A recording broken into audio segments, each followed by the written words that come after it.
pembelajaran kewirausahaan pertemuan ke-14 yang akan mengulas tentang contoh penerapan bisnis model kanvas pada sebuah produsen sepatu dan tas berbahan dasar batik dari The Arcadia Treasure atau DAT. Pada pertemuan sebelumnya, teman-teman telah mempelajari 9 blok dari bisnis model kanvas. Oleh karena itu, untuk melengkapi pembelajaran tentang bisnis model kanvas pada pertemuan ke-14 ini, teman-teman akan mendapatkan contoh-contoh dari bagaimana mengisi bisnis model kanvas belajar dari produsen sepatu dan tas batik DAT atau The Arcadia Treasure.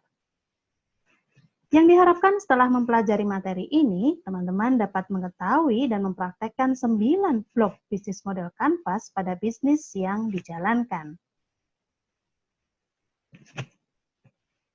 Mereview kembali pada pembelajaran sebelumnya bahwa bisnis model kanvas terdiri dari 9 blok, yaitu customer segment, customer relationship, channels, value proposition, key activities, key resource, key partner, revenue stream, dan cost structure. The Arcadia Treasure atau DAT adalah produsen sepatu dan tas yang mengangkat kearifan lokal dan kekayaan dari Nusantara berupa wastra Nusantara, diantaranya adalah batik, songket, tenun, dan sebagainya. Blok pertama dari BMC adalah segmentasi pasar, yaitu penjelasan tentang bagaimana menentukan segmen pelanggan mana yang akan menjadi target bisnis. Segmen pasar dari DAT adalah wanita rentang usia 25 hingga 45 tahun.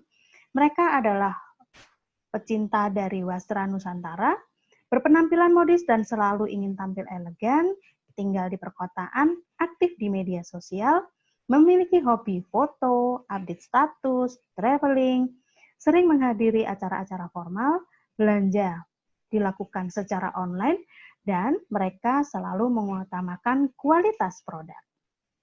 Blok berikutnya adalah value proposition. Value proposition merupakan penjelasan tentang apa yang Anda tawarkan pada target market dan hal tersebut menjadi keunggulan atau keunikan bisnis Anda. Lalu bagaimana dengan produk DAT? Apa yang ditawarkan oleh DAT sehingga unggul dari pesaingnya dan menawarkan keunikan pada para pelanggannya? DAT menawarkan dari sisi kinerja atau performance, di mana seperti teman-teman bisa lihat di sini, DAT menawarkan padu padan yang serasi, baik sepatu, tas maupun dompet. Hal ini tentunya untuk menjawab kebutuhan dari target marketnya yang ingin selalu tampil etnik, klasi, dan elegan. Berikutnya adalah dari sisi customization, bahwa DAT menerima pembuatan sepatu secara custom dari pelanggan dengan bahan atau wastra dari pelanggan sendiri atau dari koleksi DAT. Berikutnya adalah getting the job done atau berusaha menyelesaikan permasalahan dari pelanggan. DAT berusaha untuk mengatasi kekhawatiran atau keresahan dari pelanggan terhadap produk yang mereka miliki. Oleh karena itu, DAT menawarkan garansi perbaikan seumur hidup, tentunya dengan syarat dan ketentuan berlaku. Berikutnya adalah keunggulan dari sisi desain. Sebagai sebuah produk fashion, tentunya DAT memiliki keunggulan diantaranya adalah mereka konsen atau fokus pada wastra Nusantara karena wastra Nusantara sangat kaya, maka motif tidak akan pernah habis. Selain itu, didesain untuk berbagai model sepatu baik secara formal maupun casual. Demikian juga dengan tasnya. Terbuat dari handmade, dibuat secara manual oleh pengrajin sepatu dan tas yang berpengalaman. Didesain khusus oleh desainer khusus sepatu dan juga minimal dalam 1 tahun mengeluarkan 24 desain baru. Keunggulan lain dari DAT adalah dari sisi status, di mana DAT menghasilkan sepatu dari wastra Nusantara yang dibuat secara handmade, didesain secara eksklusif dan elegan sehingga jauh dari kesan murahan dan tidak tahan lama. Berikutnya adalah dari sisi harga. Dengan kisaran harga Rp289.000 hingga Rp1.000.000, harga ini tentunya sangat terjangkau oleh target market dibanding produk-produk pesaing baik brand lokal maupun brand asing. Untuk keunggulan dari sisi efisien atau hemat, DET menawarkan program potongan harga untuk event tertentu seperti Hari Kartini, Hari Ibu, Hari Belanja Online, dan juga Flash Sale.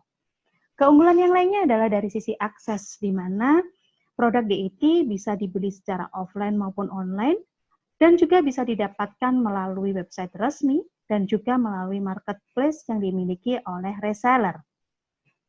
DET hingga saat ini memiliki dukungan dari distributor, agen, dan reseller yang tersebar di berbagai kota di Indonesia. Keunggulan lain adalah produk DET menawarkan kenyamanan dan meminimalkan risiko. Karena produk DET terbuat dari bahan-bahan yang tentunya sangat menjamin kenyamanan dari konsumen. Selain itu, untuk meminimalkan risiko, produk DET juga disertai dengan garansi perbaikan seumur hidup.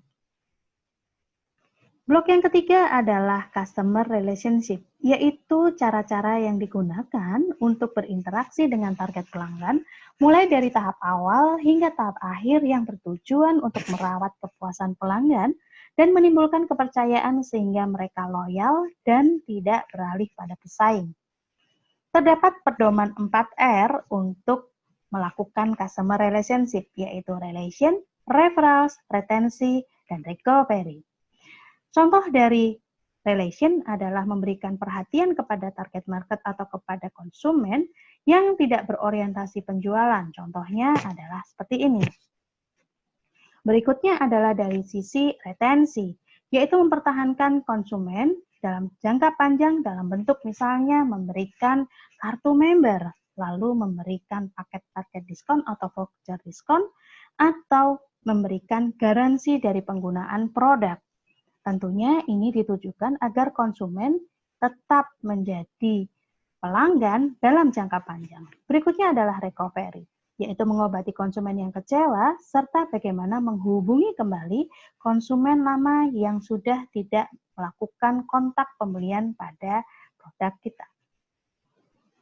Blok berikutnya adalah channel. Channel merupakan penjelasan tentang media yang digunakan untuk menyampaikan value produk Anda kepada pasar sasaran Anda mulai dari tahap belum mengenal hingga pasca pembelian baik dalam bentuk offline maupun online. Untuk offline store, maka produk DET bisa didapatkan pada tempat-tempat seperti ini. Dan juga produk DET dapat diperoleh di luar negeri. Secara online, maka DET juga bisa diperoleh pada marketplace, dan juga DET didukung oleh distributor, agen, dan reseller yang tersebar di seluruh Indonesia. Teman-teman semuanya, pada blog channel tidak hanya menjelaskan pada distribusi saja, tetapi juga menjelaskan tentang cara menjangkau pelanggan dari mulai awal hingga akhir. Oleh karena itu, kita mengenal adanya customer journey, di mana teman-teman bisa melihat di sini. Customer journey diawali dengan awareness, consideration, research, purchase, dan juga evaluation. Yang dilakukan pada tahap awareness, DET akan membuat websitenya semenarik mungkin sehingga katalog atau produk-produk yang ada dari DET itu bisa dilihat oleh konsumen pada saat mereka belum memiliki keinginan untuk melakukan pembelian. Demikian juga DET juga bisa didapatkan pada mall atau pusat perbelanjaan di mana konsumen akan bisa melihat produk tersebut di jajaran sepatu ataupun pada produk tas yang lainnya. Pada tahap consideration, DET akan berusaha untuk menampilkan koleksinya baik melalui website maupun pada media sosial dengan adanya katalog yang selalu terupdate baik dari sisi koleksi maupun info-info. Demikian pula pada media sosial di mana media sosial akan dihubungkan dengan berbagai macam marketplace ataupun terhadap para distributor mereka, sehingga ini akan mempermudah konsumen untuk masuk pada tahap berikutnya, yaitu tahap pencarian atau tahap riset. Pada tahap ketiga dari customer journey, yaitu riset di mana konsumen atau calon pembeli akan berusaha memenuhi rasa ingin tahunya. Mereka ingin mencari tahu tentang bahan, tentang jenis, tentang motif, tentang ukuran, agar mereka tidak merasa tertipu ketika mereka membeli sepatu secara online. Demikian juga mereka akan mencari tahu testimoni dari para pembeli sebelumnya.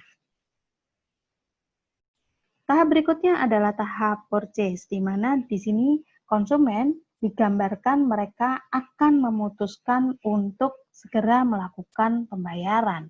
Oleh karena itu, pada tahap ini sebaiknya diberikan stimulus atau rangsangan seperti memberikan gratis ongkir, diskon, kemudahan di dalam melakukan proses pembayaran. Misalnya, apakah itu bisa dibayar melalui debit, apakah menggunakan transaksi e-wallet, atau kemudian akan mendapatkan cashback.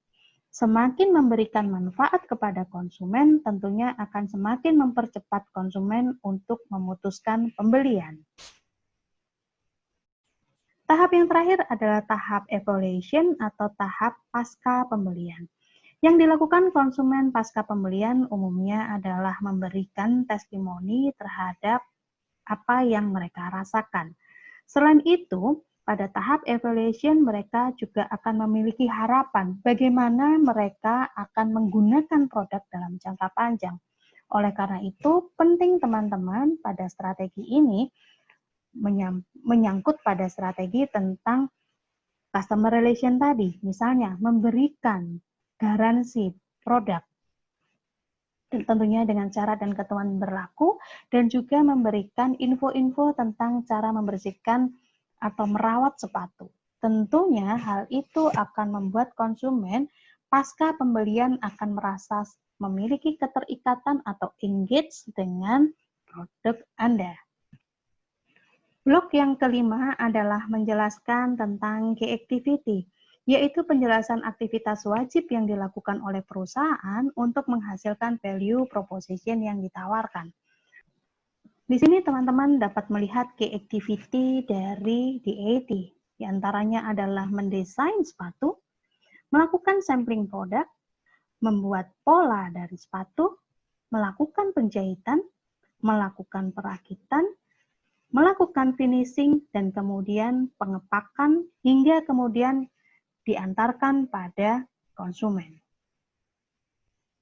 Blok yang keenam adalah key resource. Sesuai dengan namanya, maka key resource menjelaskan tentang sumber daya yang harus dimiliki agar activities bisa dijalankan dan value proposition bisa diberikan kepada pelanggan. Key resource dari DAT adalah terdiri dari physical asset, yaitu fasilitas produksi berupa gudang, outlet atau toko yang dimiliki di pusat perbelanjaan, kendaraan, mesin-mesin, gudang, dan sebagainya. Key resource berikutnya adalah intelektual, yaitu berupa hak merek, hak paten, sertifikasi-sertifikasi, database customer, dan database partnership seperti distributor, agen, dan reseller, juga kontrak-kontrak MOU atau MOU dengan pihak lain. Yang kedua adalah human, yaitu tenaga kerja terampil, tenaga kerja manajerial, shoe designer, jumlah distributor, agen, dan juga jumlah reseller. Yang terakhir adalah finansial, yaitu sumber daya keuangan atau modal yang dimiliki oleh owner dari DAT itu sendiri. Berikutnya adalah key partnership.